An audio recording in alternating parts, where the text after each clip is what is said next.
Il y a des indicateurs sûrement qui sont très bien, mais tu peux pas te dire ok je mets le RSI et vas-y divergence RSI je vends, tu vois. Pour moi, le RSI qui fait un surachat et du coup il faut vendre, pour moi c'est une connerie. Le chômage m'a aidé pour développer mon capital, ça m'a bien aidé perso. Pour quelqu'un qui sait pas trader, en fait ils savent exactement comment vous avoir psychologiquement, avec leurs règles, avec leurs règles. Franchement, perdez-moi du terme, mais casse-couilles de fou. Pour moi, beaucoup font de la branlette intellectuelle avec mon biais fonda n'était pas présent. L'autre jour, on m'a dit oui, mais Fab, c'est un trader, il connaît pas du tout le fonda. Oui, et ah bah c'est que t'es pas un vrai trader. Trading sur compte démo, utile ou perte de temps? Est-ce que c'est vraiment une question à laquelle on doit répondre? Ça me paraît évident, non? Merde, il y a le face track encore. Il fait chier, on fait ça.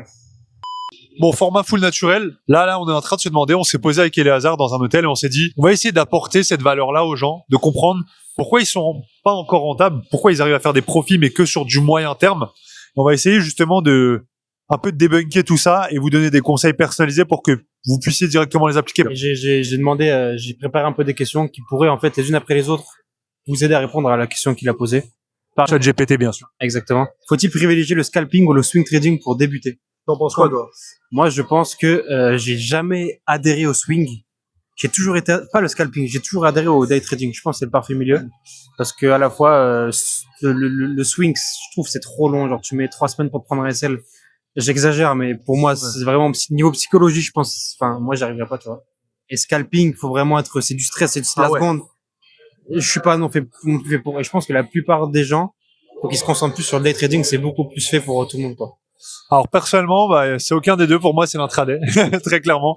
Le swing trading, le truc, c'est qu'il faut bien suivre l'aspect fonda. Généralement, ça va être du long terme. Faut la patience quand même, mais faut la psychologie de te dire bon mon trade avec une annonce éco, il peut se retourner complètement. Il faut avoir un bon trade management, il faut bien le manager. Et je pense que c'est un schéma utopique de penser que tu vas passer juste 20 minutes par jour et juste regarder comment ton trade se porte. Donc pour moi, ça c'est une connerie. Et numéro 2, le scalping, du coup, c'est fait pour des profils psycho très particuliers quand même. Il faut vraiment accepter le stress. Moi, personnellement, je sais que je pourrais pas être scalper. Je pourrais pas être scalper, très clairement. Question suivante. Est-ce que les indicateurs techniques sont indispensables ou une perte de temps? Alors, personnellement, vous le verrez sûrement dans une vidéo qui va sortir avant. C'est de la merde. C'est pas. Non, j'utilise pas du tout d'indicateurs techniques. Pour moi, un indicateur technique, en fait, c'est juste une représentation graphique de ce qui existe déjà. Donc, si jamais t'arrives toi-même à te rendre compte de ce qui se passe sans avoir besoin de quelque chose qui te l'indique en plus, et en plus avec de la latence, il y a des indicateurs sûrement qui sont très bien, mais tu peux pas te dire, ok, je mets le RSI et vas-y, divergence RSI, je vends, tu vois. De mon côté, je dirais la même chose. Je dirais qu'au final, ce que je vais privilégier, c'est le price action de manière générale. Certains, ça va être à travers le chartisme, les double top, double bottom. D'autres à travers les concepts SMC, ICT, break-off structure, lecture de bougie. Voilà. Pour moi, toutes ces choses-là sont beaucoup plus puissantes parce que c'est ton interprétation par rapport à toi et c'est pas un algorithme qui intervient par rapport à des milliers de data qu'il va prendre et essayer de prédire un peu ce qui va se passer, tu vois. Pour moi, le RSI qui fait un surachat et du coup il faut vendre, pour moi c'est une connerie. Ça peut être cumulé à un élément de price action. En fait, les indicateurs, si jamais il y avait un indicateur qui tu faisais aveuglément confiance, qui était fiable, il y aurait tout le monde serait millionnaire. Ishimoku. Tout le monde serait millionnaire. Oui, c'est clair. Question suivante, let's go. Peut-on vraiment vivre uniquement du trading sans autres revenus? Question très importante. Ouais. T'en penses quoi, toi? Moi, je pense que oui, parce que c'est ce que je fais, parce que je vis que du trading. Mais je pense que c'est pas tout le monde qui peut faire ça parce que ça rajoute une charge psychologique énorme de te dire, ok, si je trade pas, je gagne rien et je suis à la rue, quoi. Ouais. Donc, je pense que c'est possible à partir du moment où tu t'es préparé psychologiquement à pouvoir supporter cette charge et que tu sois prêt, que ta psychologie soit vraiment carrée à te dire, ok, à partir de maintenant, il y a que le trading et que je perde, que je gagne, mon lendemain ne changera pas. Moi, personnellement, je vais plutôt être de l'autre école, étant donné que j'ai une académie. Je gagne aussi ma vie grâce au coaching, je m'en cache pas du tout. Donc, j'ai toujours été habitué à ça. Disons que depuis mon début de rentabilité, je commençais déjà à aider des personnes. Je le faisais pour des miettes au début, mais malgré tout, ça m'apportait cette psychologie cool. Et pareil, avant d'être rentable en trading, en fait, je me suis toujours attaché à quelque chose à côté. Même si c'est 20% de mes revenus, on s'en fout. Le but, c'est juste de pas avoir cet aspect de tout repose sur mon trading. Donc, quand j'avais un boulot, par exemple, au début, j'étais en alternance, tu vois, donc je bossais pas toute la semaine. Et après, j'ai utilisé, et je sais pas si je te l'ai dit déjà, mais moi, j'ai utilisé le chômage, par exemple. Le chômage m'a aidé pour développer mon capital. Et à ce moment-là, il y avait pas vraiment les propres firmes, mais ça m'a bien aidé perso. Donc, je suis plus de l'autre école, moi, de mon côté. Si toi, ça a commencé avant, et il y a peut-être pas tout. Et d'ailleurs, la prochaine question, les profirmes, opportunité ou arnaque déguisée? Ah, franchement, arnaque déguisée, non. parce que, attends, je vais juste montrer le dernier mail, là, que je viens de recevoir. Attention, il va flexer. C'est le moment où il va montrer. Non, mais en gros, c'est un mail de payout d'Apex. Ouais, donc 3500 € de payout magnifique, c'est beau ça. Ouais, c'est très très beau. Retirer un trade, mais du coup, les profils opportunités ou arnaques déguisées, en fait, je suis la preuve vivante que c'est une opportunité à condition de savoir s'en servir. C'est toujours la même chose. Pour quelqu'un qui sait pas trader, en fait, ils savent exactement comment vous avoir. On l'a dit dans le podcast, ils savent comment vous avoir psychologiquement, avec leurs règles, avec leurs règles. Franchement, perdonnez-moi du terme, mais casse-couilles de fou. En fait, ils savent comment vous avoir et comment vous usez mentalement. Donc, c'est une opportunité de fou si vous savez vous en servir. Mais ouais, pour moi, c'est une opportunité de fou, mais c'est pas obligatoire. Tu vois, toi, Fab, tu t'en sers pas. Ouais, mais pour moi, ça reste le plus gros levier quand même. Pour quelqu'un qui a pas les fonds, si vous avez pas de dizaines de milliers d'euros à mettre en trading et que vous voulez en vivre juste de votre propre trading, hein, je parle bien évidemment les personnes qui veulent faire leur propre plan, leur propre trading, etc., etc. Pour moi, si vous voulez mon avis, c'est le levier à utiliser, à exploiter quand vous voulez avoir votre propre plan, votre propre stratégie et faire de l'argent par vous-même. Mais arnaque déguisée, c'est pour ça que j'ai souri, parce que en fait c'est du vent. C'est du vent, enfin sauf sous Futur, mais sinon sous CFD, tu traites pas. Enfin, FTMO ne te donne pas littéralement 200K sous gestion, tu vois. Donc tout dépend ce que tu appelles arnaque déguisée. Sur le papier, entre guillemets, oui, parce que c'est pas réellement 200K financés, mais réellement ils s'en foutent, ils vont te payer si tu respectes leurs règles. Donc je serais plus du côté non, et c'est pour ça que j'ai souri, parce que oui, il y a un côté un peu pervers où on justifie justement le fait de tu vas changer ta vie très rapidement et du coup on te tabasse avec du marketing agressif pour que tu rachètes le plus de tests de propre firme, mais d'un sens c'est le plus gros levier. Une fois que tu sais t'en servir, tu peux avoir 600 000 euros sous gestion, 1 million, 2 millions, 3 millions, tu peux monter haut. En fait, si chaque mois tu mets 100 000 euros de côté, tu fais ça le temps que ça marche, le jour où la profit ferme, tu t'en fous, t'as 600 000 sous de fonds propres et tu te mets à trader avec ton capital. Aujourd'hui, c'est trop rentable, les propres firmes, ils vont pas fermer dans tous les cas. Question suivante, let's go. Ok. Question importante. Les actualités macroéconomiques, pièges ou avantages pour les traders intraday? Alors, par rapport à ça, ouais, grosse question. Il y a des traders qui tradent vraiment la fonda, etc.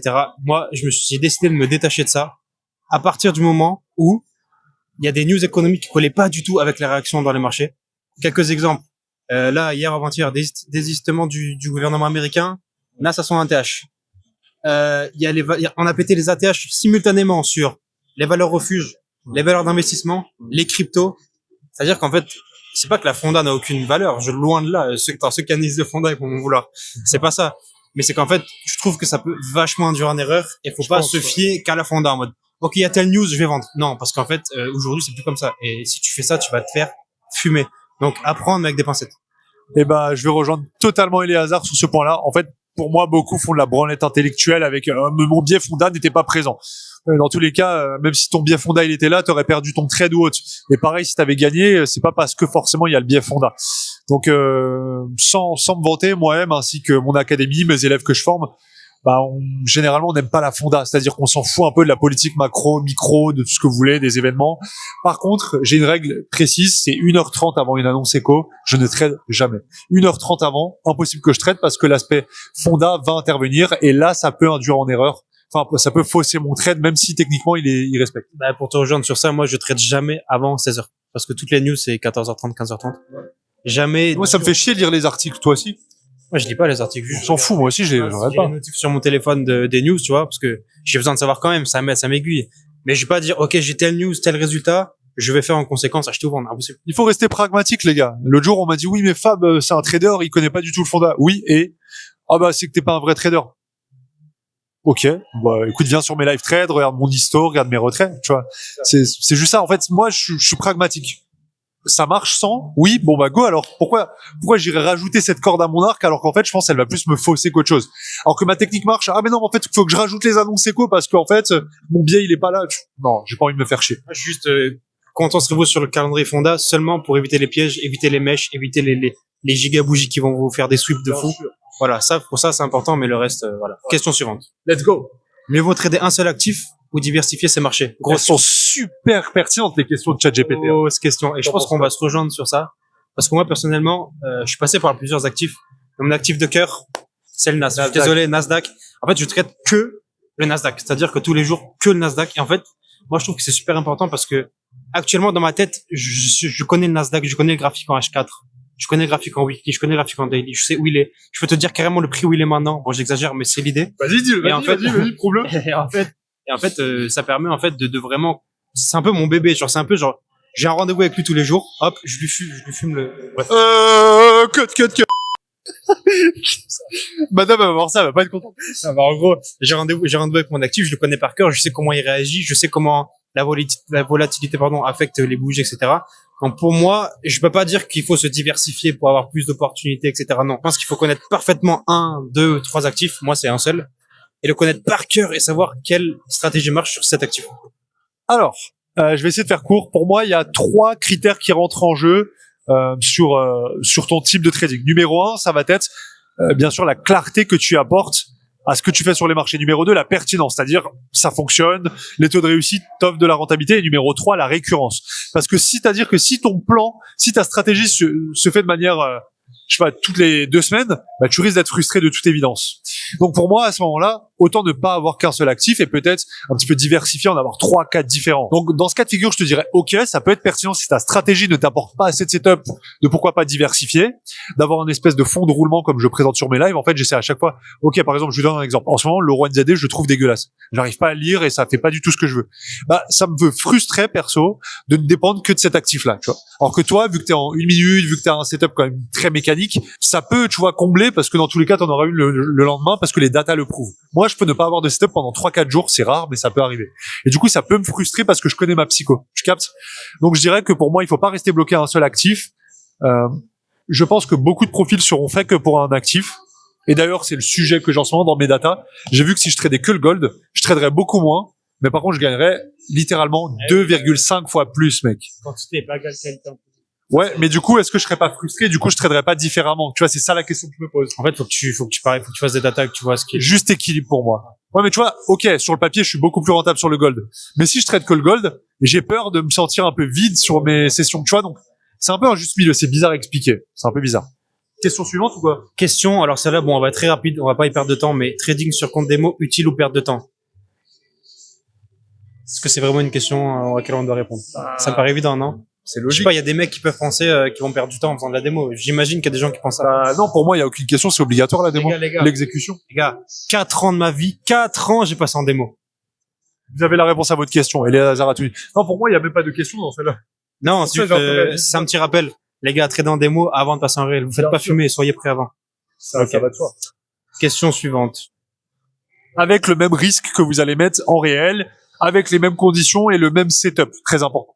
Doit-on viser la régularité des gains ou la maximisation des profits? Par exemple, je m'explique. Sur les trades, est-ce que tu vas te dire, OK, je préfère prendre des ratios 1 pour 3, mais ils ont 100% de chance de toucher? Ou alors des 1 pour 7, mais ils ont 10% de chance de toucher? Première team perso. Moi, personnellement, je suis comme ça aussi. J'ai toujours mes TP. Vous allez voir dans la stratégie, si vous voulez vous intéresser à la chaîne de Fab.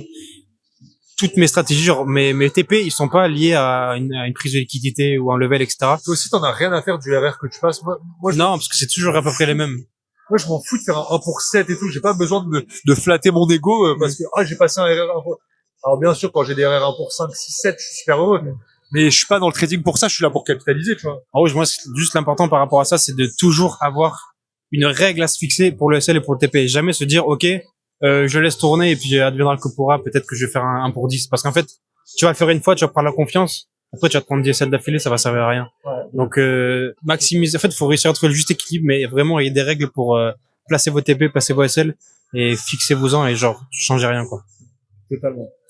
Ok, question suivante, celle-là. Peut-on réussir sans mentor ni formation payante? En fait, on peut réussir sans, on peut réussir avec. Je suis l'exemple de, OK, on peut réussir sans. Mais si t'as 5 ans de ta vie à passer dans une chambre sans lumière, là, backtester toute la nuit à faire des datas pour espérer sortir de l'argent, et que tu peux le supporter, bah vas-y, c'est ce que j'ai fait, et aujourd'hui je suis là, tout va bien. Si jamais tu te dis, OK, je pense un peu, j'ai pas envie de faire des erreurs pendant 5 ans, j'ai pas envie d'avoir cette charge mentale de me dire, OK, pendant 5 ans, je vais gagner 0 alors que j'ai passé 10 heures par jour à faire des datas. Dans ce cas-là, c'est peut-être intéressant de se tourner vers se faire former, se faire aider, n'importe quoi, mais toujours en pensant, en réfléchissant bien, de pas se faire arnaquer en allant dans des canaux Telegram avec des signaux de mecs qui traitent pas. En gros, voilà, faut être intelligent. Les deux cas sont possibles, faut peser le pour et le contre, et par contre aller au bon endroit, quoi. Moi, je pense que oui, on peut sans. Par contre, effectivement, ça nécessitera de passer par des périodes de sacrifice, des périodes qui seront beaucoup plus dures à prendre que quelqu'un qui sera suivi, qui aura l'entourage pour, parce que une bonne académie, logiquement, t'es bien entouré aussi. Et tout seul, il faut la mentalité. Donc, pour répondre en une phrase, oui, mais pour un certain type de profil. Et je pense que c'est extrêmement rare. Extrêmement rare. Vraiment. Donc, moi, personnellement, si je recommence à zéro, malgré mon profil très autodidacte, etc., dans tous les cas, ça fait gagner du temps. Ça, c'est une généralité. Ça fait gagner du temps. Donc, dans tous les cas, je sais que j'hésiterai pas à me former et me faire coacher. 100%. 100%. Si je devais le refaire, si je vais le refaire. Et je le dis en toute objectivité, hein. Je le dis pas en mode, rejoignez ma format, peu importe. Même si vous formez avec quelqu'un d'autre que moi, que les hasards, que peu importe. Je vous le dis cash, je garde le même discours. Question suivante. Les émotions, quelles qu'elles soient, sont-elles gérables ou inévitables? Énorme point. Les gars, s'il vous plaît. Pensez pas que vous êtes des surhommes et que je me prends un SL. Je suis un homme de pierre, je ressens pas les émotions. Les gars, c'est super important d'avoir les émotions. Mais au lieu de vous concentrer sur essayer de faire de pas en avoir, concentrez-vous sur comment je les gère. Genre, vous aurez toujours des émotions. C'est impossible de ne pas ressentir d'émotions. À moins que vous soyez un giga autiste, mais même dans ce cas-là, je suis sûr que vous allez ressentir des émotions. Donc, l'important, c'est vraiment de savoir les gérer et de pas essayer de ne pas en avoir. Au contraire, vous en avez, vous comprenez que vous les avez et vous les gérez et vous mettez les plans en action en fonction de ça. Mais surtout, n'essayez surtout pas de dire, moi, celle, je m'en fous. Non, fais pas le mec. Genre, on sait que ça t'atteint. On sait que ça t'a piqué un peu. Juste, ok, si jamais tu te dis, quand j'ai un SL, je vais faire telle activité, j'arrête de trader, je fais ci, je fais ça, si t'as un plan, ben là, c'est bon, tu peux avoir toutes les émotions que tu veux, tu vois. Moi, ça m'embête d'avoir des SL. Et juste, je sais comment les gérer. Donc voilà, les gars, surtout, ne cherchez pas à être sans émotion, c'est impossible. Juste, on n'est pas des robots, apprenez à les gérer. On n'est pas des robots. Alors après, effectivement, il y a des profils, comme tu disais ça un peu sur un ton de la rigolade, mais c'est réel. Les profils un peu autistiques, ils ressentent pas forcément ça. J'en ai eu 2 dans mon académie et j'en ai connu aussi à titre perso. Et effectivement, ils ont un petit code de triche par rapport au trading. On va pas se mentir. J'en connais 3 au total. Un qui est en salle de marché à Montréal et 2 justement qui sont dans l'académie. Et ouais, ça a pas mal aidé. Mais par contre, très clairement, ça va toujours vous faire chier de prendre 2-3 stop loss d'affilée. Et moi, personnellement, quand je fais des gros profits, je suis très, très, très heureux aussi. Très, très heureux. Mais pas de là à vouloir prendre une revanche quand je perds, par exemple, ou de prendre plus de risques parce que j'ai gagné plein d'argent. Donc, en fait, ces émotions-là seront toujours présentes. Mais votre réaction face à celles-ci seront différentes. Dernière question peut-être, avant-dernière? Ouais, d'où? Ok. Le money management doit-il primer sur la stratégie? Alors, j'ai envie de lâcher un gros oui, juste pour que les gens comprennent l'importance du money management. Ouais. Évidemment, non. L'important, c'est d'avoir les deux, mais d'autant travailler sur les deux et que les deux soient au même level. Souvent, les mecs, ce que vous faites, c'est que vous dites, OK, moi, j'ai envie d'avoir une technique imparable. Ça veut dire, je master la strat à fond, je connais tous les datas, je suis trop chaud, je me tape au KSL, tout va bien et tout. Donc ta stratégie, elle est là, genre ton analyse, elle est là. Par contre, ta psycho, elle est flinguée. Ça veut dire que dès que tu fais une erreur, en fait, tout ce que tu as appris, ça sert plus à rien parce que ta psycho va taper dedans et tu vas faire de la merde. Ouais. En gros, moi, ce qui est super important, et ça, un exemple que je peux vous donner, un mec qui est super bon en psychologie, risk management, etc., il peut fumer un mec qui est trop chaud en analyste, quoi, en gros. Donc le mieux, pour moi, c'est de vraiment, s'il y a un gros travail à faire pour, je pense, 80% des gens qui arrivent pas à progresser, c'est ça, ce travail money management, et psychologie. En fait, l'avantage quand tu as un bon money management, c'est que dans tous les cas, tu as le temps de te remettre en question. Par contre, moi, demain, tu mets 3 stop loss d'affilée à 10% de mon capital. En fait, la gifle, je la prends et je vais être super émotionnel parce que j'étais pas prêt à perdre 30% de mon capital. Donc, comment veux-tu te remettre en question quand tu te manges 30, 40, 60 ou même 100% de ton capital perdu et derrière mettre les bonnes actions en place? Par contre, quand tu te prends moins 1% x 3, qu'est-ce que t'en as à foutre, désolé si je suis vulgaire, de te prendre moins 3%? Quand tu sais que ton plan est rentable sur le long terme, elle est là toute la nuance. Donc en fait, et c'est ce que j'enseigne le plus possible sur mon contenu, le money management, si tu veux faire abstraction, tu vas faire abstraction à réussir en trading. Parce que tu réussiras jamais en trading sans respecter ton risque. Donc la seule chose que je peux vous dire par rapport à ça, c'est normaliser. C'est juste logique de gérer son risque. Et oui, c'est indispensable pour pouvoir bien manager ses émotions derrière et du coup mettre les bonnes actions en place derrière. Donc pour moi, c'est obligatoire. Oui, ça prise devant tout. C'est ça qui crée la bonne psycho. Tant que tu gères ton risque, tu te remets en question. On a une dernière question? Dernière question. Oh, éternué. Je suis sûr, même là dans la vidéo. Alors, putain, j'ai en trouvé une belle, là. Vas-y. Le marché est-il manipulé ou c'est juste une excuse des perdants? Et la record, celle-là. Ça, je sais pas si elle est bien. Ouais, après, on a tous la réponse en soi. Ouais, putain, il me propose que des questions de merde. Propose-moi. T'as dit, faut-il trader pour la liberté financière ou pour... Attends. Ouais, les cons, celle-là. Un bon trader doit-il être solitaire ou avoir un entourage solide?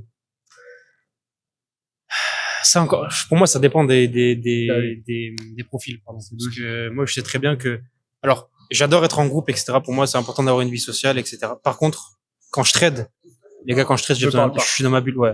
Je pense, par exemple, quand je suis avec Fab, etc., on est très bien ensemble et tout, c'est super. Par contre, quand on trade, genre, c'est pas en mode, ouais, les gars, on trade tous en groupe et tout, etc. Pour moi, Ouais. le parfait mélange, c'est, t'es avec les gens, la famille, les amis, etc., pour passer du bon temps. Par contre, les gars, session de trading, c'est toi vs toi. Enfin, c'est toi vs le marché. Ouais. Donc, en gros, restez focus, Totalement. concentrez-vous que sur ça. Et je trouve que c'est la bonne balance. Mais 100%, 100%, 100%. J'ai rien à dire de plus. En fait, ça dépend des profils. Mais pour la plupart, je dirais que faites un mix des deux. Soyez solitaire dans vos sessions de trading, dans vos sessions backtest, etc. Mais entourez-vous de personnes qui sont à peu près dans le même état d'esprit, ou alors même de manière plus générale, qui entament des projets en dehors de leur trading, quoi. Juste pour avoir un peu les fondamentaux de, OK, ce soir, on va bosser sur notre projet chacun de notre côté, tu vois. Soit vous vous appelez sur Discord entre potes, soit vous voyez en physique, soit vous faites des sessions où vous dites, OK, là, j'ai avancé sur ça, ça, ça. Donc, dans la globalité, je dirais oui, il faut s'entourer, mais par contre, il faut la solitude dans certains moments parce que le trading, c'est seul face à toi. Et le problème, c'est que si t'es trop en groupe, tu vois, le jour où toi, ça pète, mais les autres, ça matche pas, ou alors si pour tout le monde, ça se passe bien dans leur trading, mais que toi, ça se passe super mal, inconsciemment, tu pourras avoir une certaine frustration. Donc, moi, personnellement, je dirais plus solitaire sur l'aspect trading pur. je suis d'accord. Complètement d'accord. Écoutez les gars, on a fait un bon petit format podcast, c'était sympa, j'espère que cette vidéo elle vous plaira. De base, je voulais l'intégrer pour le vlog, mais en fait, ça va être une vidéo YouTube à part. Hein. Je pense, parce qu'au final, 22 minutes. ah ouais, c'est passé hyper vite. Je viens juste poser quelques questions. Mais on pourrait y parler toute la nuit. C'est ça qui est magique. C'est là où tu reconnais les vrais passionnés, les vrais traders, c'est que bah en fait, on peut pas improviser une passion comme celle-ci, tu vois, commune. Donc merci Eléazar pour ce jeune podcast, ce deuxième du coup qu'on fait ensemble. C'est vrai, un peu improvisé, désolé. Les gens, le cadre, j'espère qu'on n'entendra pas la musique. Le monteur, j'espère qu'il nous a mis une belle isolation audio. Et puis, bah, écoutez, les gars, on se retrouve sur une prochaine vidéo. Ciao! Bye! Bye, bye, bye, bye.